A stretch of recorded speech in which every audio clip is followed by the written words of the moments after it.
আসসালামু আলাইকুম। কলিং বিষয় মালয়েশিয়া, বরাবরের মতো আমি আছি আর হৃদয়। তো আজকের ভিডিওতে আমি আলোচনা করব বর্তমানে যে 18,000 কর্মীরা আছে, তো তারা কি সত্যিই মালয়েশিয়াতে আসতে পারবে কিনা। তাও এর মধ্যে দেখতেছি অনেকে হতাশ।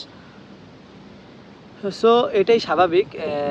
তো আপনাদেরকে আমি কিছু বেসিক ধারণা দিই। আমি আমার অভিজ্ঞতা থেকে যখন প্রবাস লাইফে প্রথম আসছিলাম, তখন আমার আমার যেই আমার সাথে যেইসব ঘটনা ঘটছে ওইটাই আমি আপনাদের মাঝে শেয়ার করি। তাহলে হয়তো আপনাদের মনোবল, বর্তমানে যারা হারাইছেন 18,000 কর্মী বলেন, অথবা যারা নাম দিয়ে রাখছেন মালয়েশিয়াতে, বা যারা আসবেন, তো তারা হয়তো শোনার পর আপনাদের মনোবলটা একটু বাড়তে পারে।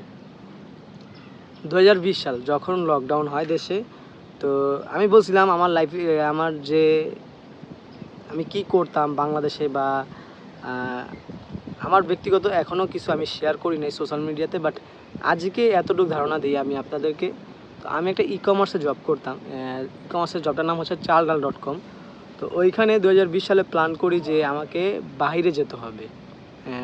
বাংলাদেশের যে পরিস্থিতি, আমাকে লকডাউনের কারণে আমি তখন বুঝতে পারছি। পড়াশোনা করতেছিলাম, পাশাপাশি আমি ওইখানে জব করতেছিলাম।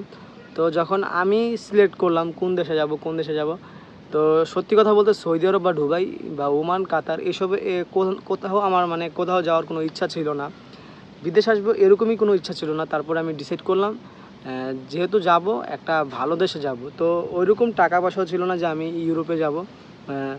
তো চিন্তা করলাম যে মিডল ইস্টের মধ্যে অনেক দেশ আছে, যেসব দেশগুলোতে ইউরোপের মতন আর কি আপনার ওয়েদার প্লাস দেখতেও ইউরোপের মতো লাগে, এবং আইন কানুন অনেকটা ম্যাক্সিমাম সেম হয়। তখন চয়েসে আসলো আমার মালয়েশিয়া, যে মালয়েশিয়ার যে কালচারগুলো আমার কাছে ভালো লাগলো।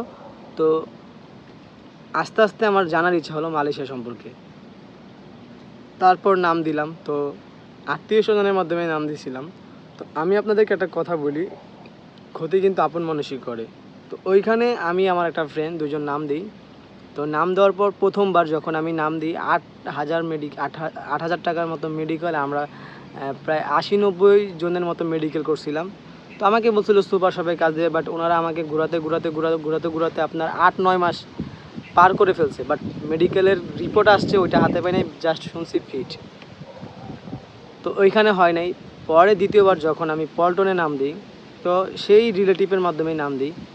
তো প্রায় 2টা বছর পর ভাই মালয়েশিয়াতে 2023 সালে আসছি। তো তখন যদি ধৈর্য হারাতাম তাহলে হয়তো অন্য কোনো দেশে যেতাম, কিন্তু আমি যেতাম না। যেহেতু একবার সিলেক্ট করছি মালয়েশিয়া আসবো, যদি আগামী 5 বছরও লাগে তারপরে মালয়েশিয়া যাব, এরকম নিয়ত করছিলাম। তো 2020 সালে যখন মনোবল স্থির করছিলাম যে মালয়েশিয়া আসবো, তখন কলিং ভিসা বন্ধ ছিল, বা ট্যুরিস্টে আসা যেত, কিন্তু আসি নাই। সবাই জানি মালয়েশিয়ার আইন সম্পর্কে ধারণা সকলেরই আছে, এখানকার আইন ব্যবস্থা। তো এই গল্পটা আমি আপনাদের মাঝে এই কারণে শেয়ার করলাম, বা এই কথাটা এই কারণেই বললাম, হয়তো যদি কেউ জানতে চান আমার ব্যক্তিগত সম্পর্কে তাহলে অবশ্যই কমেন্ট করবেন, আমি আপনাদেরকে বলবো। বাট আমার আজকে মনে হলো যে যারা 18,000 কর্মী আমাকে এসে কমেন্টে গালাগালি করতেছে, এবং কি হোয়াটসঅ্যাপে এসেও অনেকে বলতেছে ভাই ভিডিও করার দরকার নেই, আপনি উল্টাপাল্টা কথা বলেন। তো তাদেরকে বলবো ভাই, আমি আপনাদের জায়গাটা বুঝতে পারতেছি। আপনারা এরকম নিউজ শুনতে চান যে কবে থেকে কর্মী আসবে। আপনাদের ধৈর্যের সীমা বাইরে চলে গেছেন, অনেক দিন ওয়েট করতেছেন। তো একটা কথা বলবো, ধৈর্যের ফল কিন্তু অতি তেতো হলেও মিষ্টি হয়, একটু অপেক্ষা করেন। হ্যাঁ, যেহেতু মালয়েশিয়াতে নাম দিয়েছেন, আপনি একটা কথা মনে রাখবেন, প্রবাস জীবনের লাইফে সবচেয়ে বেশি দিন থাকতে পারে মালয়েশিয়ান প্রবাসীরা। কারণ এখানকার ওয়েদার, এখানকার কালচার অনেকটাই ম্যাক্সিমাম বাংলাদেশের মতো। সব ধরনের এনজয় করতে পারবেন, কোনো বাধা নাই। বাট যদি আপনি লিগ্যাল থাকেন, বাট আনলিগ্যাল থাকলে তাহলে সবচাইতে কষ্টের প্রবাস আপনার হবে। আর যারা নতুন আসবেন, আসার পর হয়তো অনেকের কাজ থাকবে, ওটি থাকবে না, তো দেখা গেছে অনেক সমস্যায় পড়তে পারেন। তো তাদেরকে বলবো, এরকম আমার হয়েছিল, ওইখান থেকে সহজে লারি হবেন না, একটা জায়গায় লেগে থাকেন, থাকার চেষ্টা করবেন, তাহলে জীবনে সাকসেস হতে পারবেন। তো 18,000 কর্মী বা বর্তমানে প্লান্টেশনে যারা নাম দিয়েছিলেন, তো তাদের কাছে সবার কাছে একটা রিকোয়েস্ট করব, একটু ধৈর্য ধারণ করেন। যদি ওইরকম কোনো শিওর নিউজ পাই অবশ্যই আমি আপনাদের মাঝে শেয়ার করব। বাট এখন বলতে পারেন যে ভাই যে নিউজগুলো দিচ্ছেন এগুলো কি শিওর না?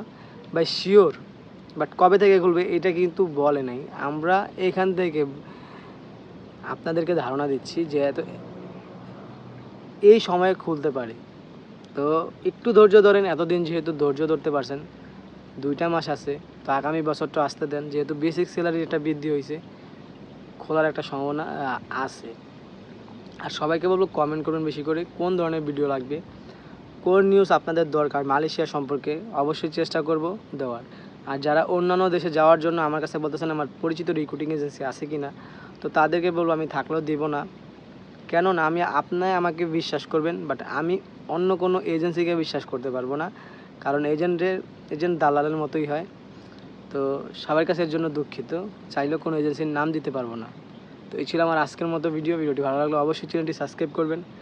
ফেসবুক থেকে দেখে থাকলে লাইক কমেন্ট শেয়ার করবেন। তো দেখা হবে পরবর্তী ভিডিওতে, সে পর্যন্ত সবাই ভালো থাকবেন, সুস্থ থাকবেন। আল্লাহ হাফেজ।